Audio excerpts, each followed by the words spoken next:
Ladies and gentlemen, welcome into the ATU Sports Corner. I'm Brandon Moix. That's Caden Hauser, and we're going to be giving you our rapid-fire takes on the NBA playoffs so far, going series by series, starting off with the most lopsided one so far, OKC and Phoenix. Yeah, this series, I don't think it's going to be close. I've seen enough on TikTok about how people are saying that this series is just completely one way. The line for tomorrow's game, them and the Pistons, 2-1 seeds, they will play on Wednesday. Thunder are 17.5-point favorites. That's pretty crazy for a playoff game. No Thunder at home. Had a great game one, held the Suns to 35% from the field. I see no way the Thunder lose this game, and they're the best team in the NBA. Yeah, not too much to say here. The Thunder are clearly the dominant team in this series. Devin Booker is doing his best, but there's just too much to drag for that Phoenix team. So I don't think there's going to be very competitive for them. But the next series had a very interesting game one, Houston and LA. Yeah, this is a series that I think could shape up to be one of the better ones, especially in the West. Them and Nuggets Timberwolves are probably the two best series in the Western Conference. And the Lakers had a great showing from Luke Kennard in game one, very surprising. And they could potentially steal another game here tonight if Kevin Durant doesn't play. We were talking about that a little bit before the show, if he was going to play tonight, potentially not. If the Rockets want to win tonight, KD must be present, and he must shoot the ball efficiently. I think the Rockets got to take one at home.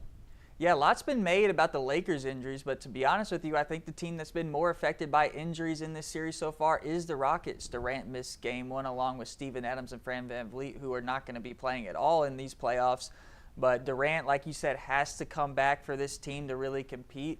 And if they don't, man, the Lakers might just be able to get away with one. But a team that stole one last night, the Minnesota Timberwolves, went on the road and took down the Denver Nuggets. Yeah, this is a really good series. I enjoy watching these two teams play. I feel like we've seen them in the playoffs a couple of times now where the series gets really interesting. Jokic had a pretty good night. Jamal Murray was lighting it up in the first quarter, had multiple and-one threes. And the Timberwolves just really closed this game out nicely, especially after facing an early run by this Nuggets team. They came out guns blazing in that first quarter. They responded nicely. Julius Randle scored 8 of their first 11. He had a great game. Timberwolves looked pretty nice. They stole one from the Nuggets. It's going to be interesting. Now with it in Minnesota, Denver has to get one back. We talked a lot about the other guys in this series for these couple teams, and in game two, that was the story for these bench guards for the Timberwolves. Bones, Highland, and Ayo Dosunmu played absolutely great in their limited minutes.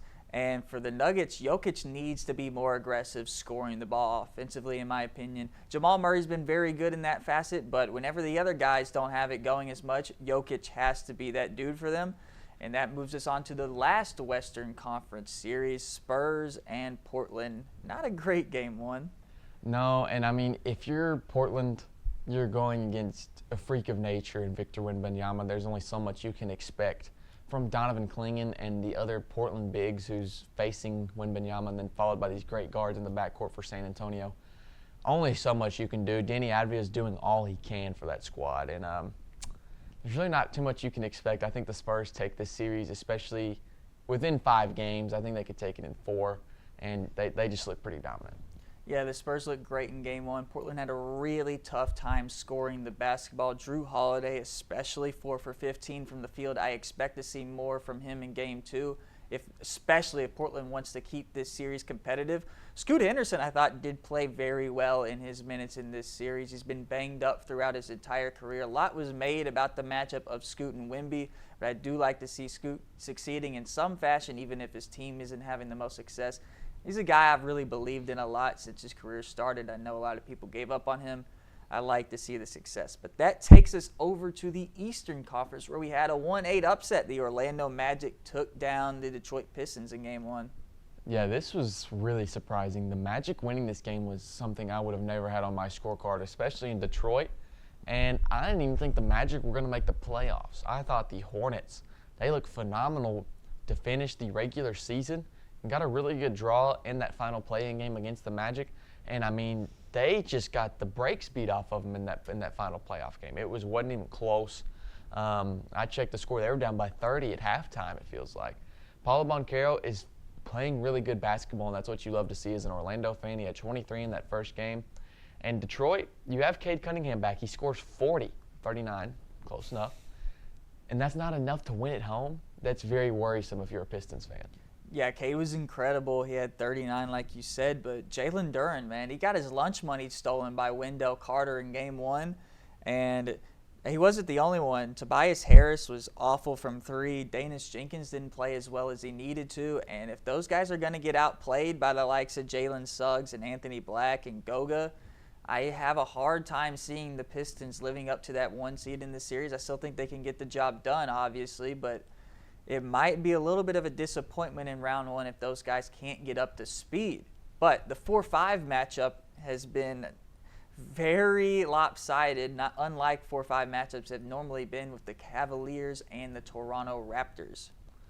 Yeah, I thought the Raptors were honestly going to put up a pretty good fight in this series. They ended up cutting it to 10 at the end of last night's game, and they were really close throughout the end of the third, heading into the fourth. And I thought they had a chance to steal this one, just like another Eastern Conference team did last night.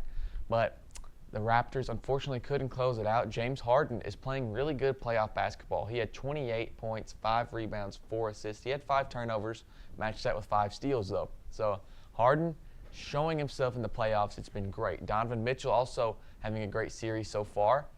The Raptors heading into Toronto now, you got to take 1 and really 2 if you want to stay in this series.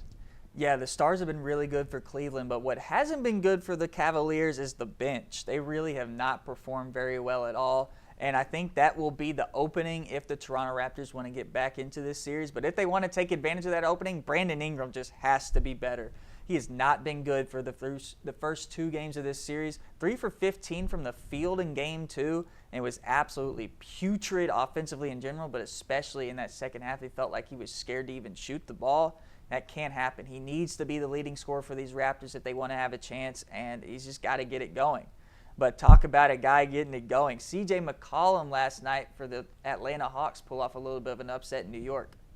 This was an amazing game to watch, first off. That was probably one of the better playoff games I've watched so far through what we've had. And to close this game, the Hawks did a phenomenal job.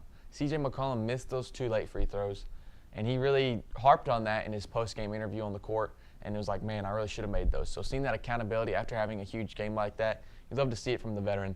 And the Hawks really just played a good game overall, and they really battled back even when Jalen Johnson wasn't putting up great stats to start the game. Brunson stepped up. Anthony Towns, he played all right. He could have been better. And then Mikal Bridges, what did you think of that final shot by Mikal? Got to get to the rim in that spot. Absolutely cannot take a pull-up jumper there. He had a path to the basket or even pass it off, but anything but a contested mid-range. Yeah, but I tell you what, the other guys for the Knicks haven't been all that, but they have been for the Atlanta Hawks. Jonathan Kuminga and Onyeka Okongwu were absolutely incredible in that game last night. And I know Nickeil Alexander-Walker didn't have the best game offensively, but he had that huge strip on Jalen Brunson down the stretch to put the Hawks in a position to win. But the key thing in this series for me, the small guard ain't dead, baby. C.J. McCollum and Jalen Brunson are playing great in this series, and C.J. McCollum, I know especially with his age, a lot of people were doubting him. It's nice to see him really playing at that high of a level in this point in his career. But takes us on to a little bit of an anticlimactic in the last series of the first round, Philadelphia and Boston. I'd really like Boston to put up more of a fight in this series, but in Game 1, losing 91 to 123. Philly lost. Philly lost, excuse me. Putting up that type of fight is not good. I mean, it was in Boston. I understand that, but Maxey, he did okay. Shot 8 for 20. Not great. And then the rest of the team really just didn't play great. Jaylen Brown had 26. Going to be hard to stop him and Tatum. The Celtics team, I think they're probably by far and away the best team in this Eastern Conference still, especially after the Pistons losing Game 1. The Celtics look heaps and bounds better than everybody else in this Eastern Conference, and I expect them to take care of the 76ers in 4 or 5 games. Yeah, it's hard to envision a Embiid-less 76ers team putting up much of a fight in this series. Jason Tatum and Neemias Queta were really the main guys for this one for me. Jaylen Brown obviously was his steady self. Derek White, I feel like, didn't even really play that well, and they still absolutely throttled them. I have a really hard time seeing Philadelphia play at a very high level in this series, especially if Tyrese Maxey is only going to shoot 8 for 20 for 21 points. It's tough envisioning a series where this goes well for the 76ers without Embiid. But that's about all the time we have for you. And that is the last show for the Sports Corner for the semester. But we do have our Super Show coming up next week. Be sure to tune in on Monday. But that's all the time we have for you. See you next time.